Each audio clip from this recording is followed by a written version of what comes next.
Բարձր դատարան ամփոփիչ ելույթների ընթացքում դիմողներն անընդհատ կրկնում էին. մենք հիմնավորեցինք, մենք ապացուցեցինք, մենք ներկայացրինք փաստեր։ Սակայն նույն դատողությունը բազմիցս կրկնելը դեռևս չի նշանակում, որ այն համապատասխանում է իրականությանը։ Դատողությունը չի դառնում փաստ այն պատճառով, որ կողմը դրան այդպես է անվանում։ Դատողությունը մնում է դատողություն, եթե այն չի հիմնավորվում բավարար ապացույցներով, իսկ սույն գործի քննության ընթացքում դատարանին չեն ներկայացրել այնպիսի ապացույցներ, որոնց հիման վրա հնարավոր կլիներ արձանագրել, որ դիմումատուների մատնանշած խախտումները իրականում տեղի են ունեցել կամ տեղի են ունեցել այն ծավալով և բնույթով, ինչպես ներկայացվում են, և կարող էին ազդել ընտրությունների վերջնական արդյունքի վրա։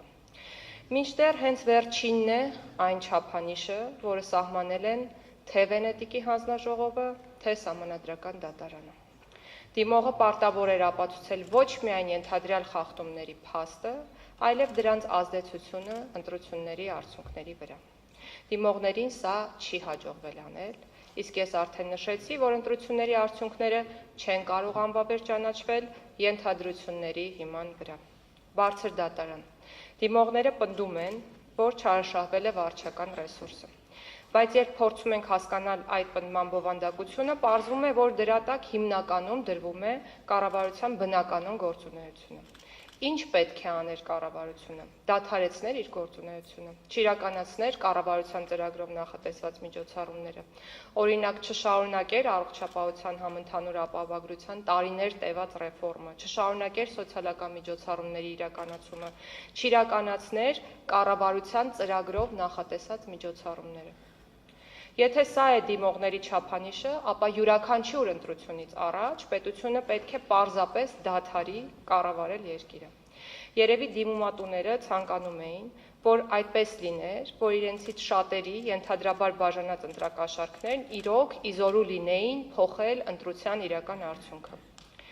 Եթե իսկապես վարչական ռեսուրսներ ապահովում ընտրությունների արդյունքը,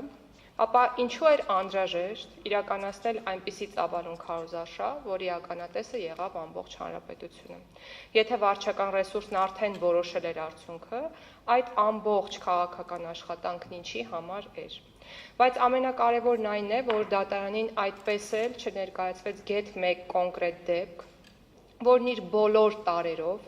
կհաստատեր վարչական ռեսուրսի ապօրինի օգտագործումը և դրա ազդեցությունը ընտրողի ազատ կամարտահայտության վրա։ Դիմողները խոսում են նաև ընթացակարգային խախտումների մասին։ Երբ ուսումնասիրում ենք այդ պնդումները, տեսնում ենք, որ առանձին ընտրատեղամասերում արձանագրված առանձին դեպքերի մասին է խոսքը, որոնց մեծ մասն անմիջապես արձագանք է ստացել կամ տեղում վերացվել է։ Եթե ինչպես պնդում են դիմողները, խախտումները կրել են զանգվածային, համակարգային, չտեսնված բնույթ, բնական հարց է առաջանում, որտեղ են այդ զանգվածային խախտումների ապացույցները, որտեղ են դրանց վերաբերյալ կազմված արձանագրությունները, որտեղ են դիմողների վստահված անձանց բազմաթիվ աննախադեպ հաղորդումները։ Այս հարցերից որևէ մեկին պատասխան չի տրվել։ Մեզ ասում են, վարչապետը դեռևս ընտրությունների պաշտոնական ամփոփումից առաջ գիշերը 2-ին հայտարարել է հաղթանակի մասին։ Դիմողների քաղաքական դաշտի ներկայացուցիչները դեռևս 20:00-ի սահմաններում արդեն հայտարարել էին իրենց հաղթանակի մասին։ Մենք հաշվել էինք, դիմողի մեր քաղաքական ուժի ներկայացուցիչները հաշվել էին ձայները, քվեարկողների ձայները, դիմողներն ինչն էին հաշվել։ Քվեարկության ավարտից անմիջապես հետո ինչն էին հաշվել։ Երբ ձայներն ուղղակի ֆիզիկապես 20:00-ի դրությամբ հնարավոր չէր հաշվել։ Ինչն էին հաշվել, որ ասում էին հաղթել ենք։ Ես կարող եմ հայտարարություն անել, որ ենթադրաբար հաշվել էին ենթադրաբար բաժանված կաշառքի չափը։ Ինչու է սա կարևոր շեշտադրել բարձր դատարան, որովհետև ցույց է տալիս ընտրությունների արդյունքի վրա ազդելու իրական փորձը ու ժողովրդի կողմից դրա հաղթահարման փաստը։ Բարձր դատարան դիմողները պնդում են, որ քաղաքացիական պայմանագիրը գերազանցել է նախընտրական ֆինանսավորման սահմանաչափը։ Սակայն դատարանին չի ներկայացվել որևէ ապացույց, որ քաղաքացիական պայմանագիր կուսակցությունը կատարել է չհայտարարագրված ծախսեր։ Ընդհակառակը, նախընտրական հիմնադրամից կատարված ծախսերի ծավալը հենց ցույց է տալիս, որ քարոզարշավի ֆինանսավորումն իրականացվել է օրենքով նախատեսված հաշվետու մեխանիզմներով եւ ամենաշատ ծախսը հայտարարագրել է հենց քաղաքացիական պայմանագիր կուսակցությունը։ Հատկանշական է, որ ֆինանսավորման թափանցիկության խնդիր բարձրացնում է նաև այն դիմումատուն, որը կուսակցություն գրանցել է ընտրությունների նախաշեմին, իսկ մինչ դա ունեցել է շարժման կարգավիճակ, ինչու, որ խուսափի կուսակցությունների ֆինանսական թափանցիկության կարգավորումներին ենթարկվելուց։ Հարց. ով է փորձել ազդել ընտրության արդյունքի վրա։ Պատասխանը պարզ է, իսկ արդյունքն այն է, որ ժողովուրդը հաղթահարել է այդ փորձը։ Ատելության խոսքի վերաբերյալ պնդումներին երկար չեմ անդրադառնա։ Դրանք հիմնականում անտրամաբանական էին։ Հարցն այն չէ, արդյոք այս կամ այն արտահայտությունները հանդիսանում են էթիկայի խախտում, թե ոչ, արդյոք կոպիտ են ու սուր են, թե ոչ։ Ես արդեն ասել եմ, որ կոռուպցիայի կանխարգելման հանձնաժողովը քննարկման առարկա է դարձրել այս հարցերը։ Հարցն այն է, որ այդ արտահայտությունները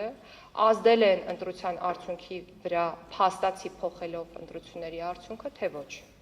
Իրականում Սահմանադրական դատարանն արդեն ձևավորել է այս հարցի վերաբերյալ իր իրավական դիրքորոշումը եւ նոր իրավական փաստարկ, որը կհիմնավորեր այդ դիրքորոշումից շեղվելու անհրաժեշտությունը, դատարանին չի ներկայացվել։ Բացի այդ, նիստերի ընթացքում մեր կողմից ներկայացված փաստարկներն ավելի քան բավարար էին հիմնավորելու այն, որ սուր խոսքը ոչ մի պարագայում քաղաքացիներին ուղղված չի եղել։ Միևնույն ժամանակ դիմումատուներից ուժեղ Հայաստանը, ինչու ոչ Հայաստան դաշինքը, այլ ուժեր ևս, քարոզարշավի ընթացքում եւ ոչ միայն հանդես են եկել ծայրահեղ մարգինալացնող հայտարարություններով, թիրախավորելով հենց ժողովրդին, տարածել են այնպիսի սուտ տեղեկություններ, խոսքը 300 ադրբեջանցիների մասին է, որոնք հենց հանդիսացել են ընտրությունների վրա ազդելու ու ընտրողներին մոլորեցնելու փորձեր, բայց բարեբախտաբար այդ փորձերը հաղթահարվել են հենց ժողովրդի կողմից։ Եվ վերջում, դիմողները պնդում են, որ իրավապահ մարմինները իրականացնելով օրենքով իրենց վերապահված լիազորությունները թիրախավորել են իրենց։ Ինչ աներ իրավապահը, չարձագանքեր, ենթադրյալ ընտրակաշառքի բաժանման դեպքերի վերաբերյալ բարույթներ չնախաձեռներ, թե չասեր, որ ուժին են վերագրվում արարքները։ Ուժեղ Հայաստան, Հայաստան դաշինք, միասնության թևեր, դիմումատուները ցանկալի են համարում հանցագործությունների մասին անհասցե հաղորդագրությունները, ուզում են, որ մեր քաղաքացիները չիմանային, թե որ ուժն է փորձում գնել իրենց, որ ուժն է փորձում կեղծել ընտրությունը։ Ինչու է սա շատ կարևոր ու շեշտադրման ենթակա հանգամանք։ Այս ուժերն ուզում էին հնարավորություն ունենալ ազդել ընտրության արդյունքի վրա։ Ու հիմա դժգոհում են, որ զրկվել են դրանից։ Իսկ զրկվել են պետական ինստիտուտների աշխատանքի եւ քաղաքացիների ողջախոհության շնորհիվ։ Այո, դիմումատուներից որոշները փորձել են տապալել սահմանադրական կարգը, բայց այդ փորձը հաղթահարվել է հենց ժողովրդի կողմից, ուստի ընտրությունների արդյունքներն անվավեր ճանաչելու հիմքեր չկան։